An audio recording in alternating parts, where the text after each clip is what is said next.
தவழ்ந்து காலில் விழுந்து பதவியை பிடித்து எடப்பாடி பழனிசாமி என்கின்ற தற்குறிக்கு எந்த விதமான அதிகாரம் கிடையாது. இது அகந்தை, இது அகந்தை. 2026 புரட்சி தலைவர் நடத்திய இந்த கட்சி இது போன்ற கிழக்கு தலைகள் என்று வழிநடத்திக் கொண்டிருக்கின்றீர்கள். தூக்கி எறியப்படுவீர்கள். 4வது இடம் கூட கிடையாது. 2026 சட்டமன்ற தேர்தலில் அனைத்து இந்திய அண்ணா திராவிட முன்னேற்ற கழகத்திற்கு 4வது இடம் கூட கிடையாது.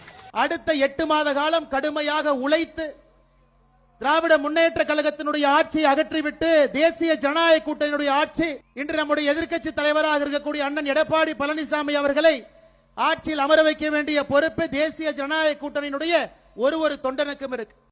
அவருக்கு முதலமைச்சராக தகுதி இல்லைன்னு ஏற்கனவே நீங்க விமர்சனம் பண்ணிருக்கீங்க. இப்ப அவருக்கு ஆதரவு சொன்னீங்க. உங்களை சுத்தியே ஏராளமான குற்றச்சாட்டுகள் வைக்கப்பட்டதா சொல்லப்படுது. இதை எப்படி பாக்குறீங்க? இதுக்கு என்ன பதில்? விடுங்கன்னு அரசியல் இதெல்லாம் இருக்கிறதா?